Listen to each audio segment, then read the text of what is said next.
Business Writing: How to Write Effective Memos. Welcome, everyone. In this presentation, we will cover the most important points of writing effective memos.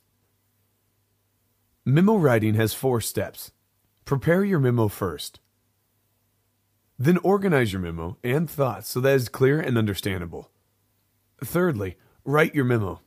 And finally, review and edit it before sending it out. Let's see in detail how to do that. It is very important to determine who your reader is. Is it assistants or top management? Is it just one person or a larger group? Will it be forwarded later to the whole organization, for instance?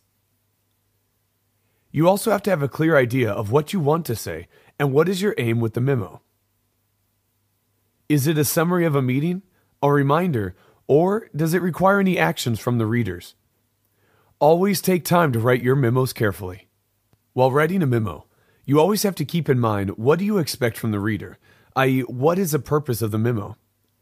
Is it looking for an agreement of the recipients, or does it require actions to be taken, providing also a deadline, or simply summarizes the information?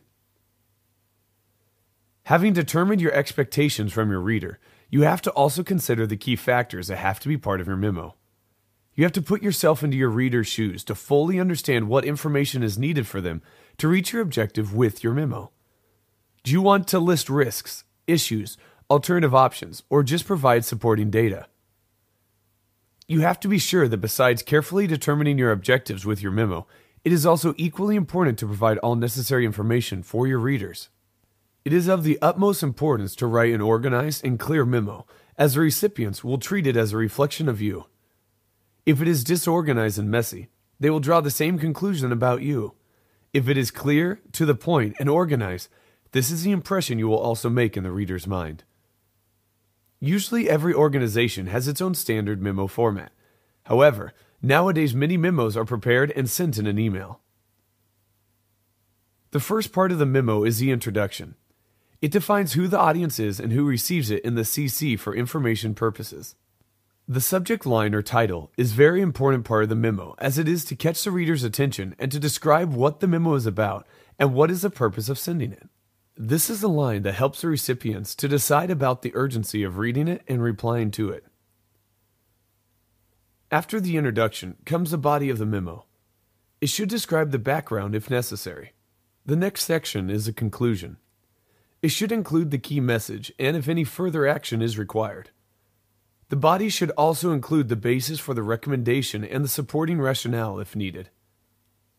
Finally, the memo should be closed by the next steps or required actions.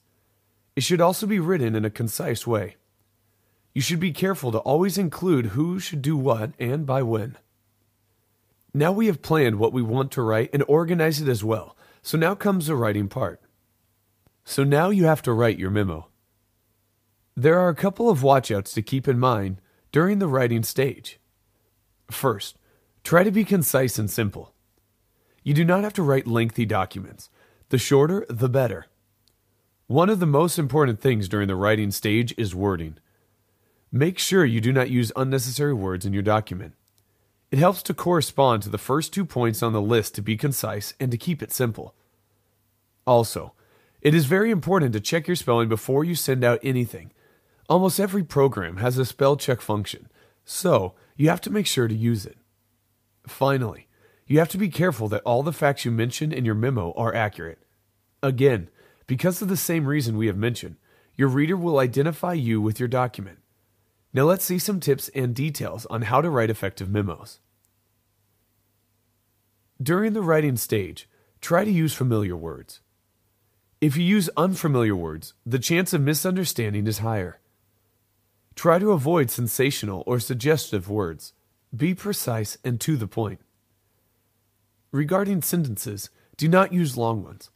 The maximum is 15 to 20 words, and those are usually enough.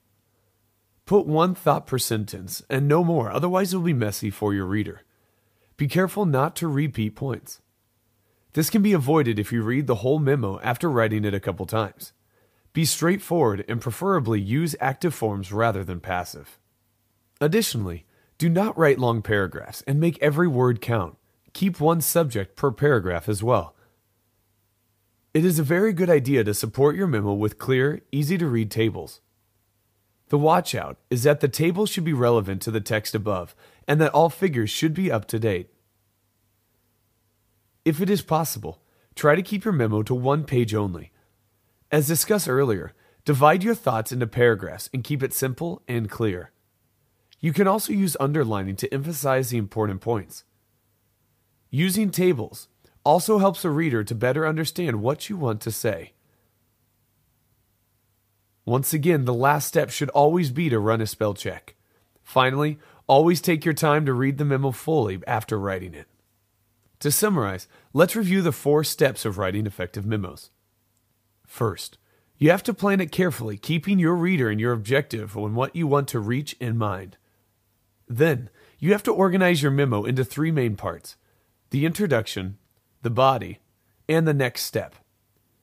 Having it planned and organized, you can now start the actual writing. Be careful to be targeted in your message. The right message should be sent to the right audience. Be factual and organized. Try to write it in the simplest and most logical way so that your reader can easily understand it. Finally, edit and review your memo. Divide it into paragraphs and use tables to support your main objective. When you are finished with your memo, run a spell check and read it a couple of times before sending it out. Thank you once again for your time and attention, and this is BusinessTraining.com, where you can earn a master's level qualification to make more money.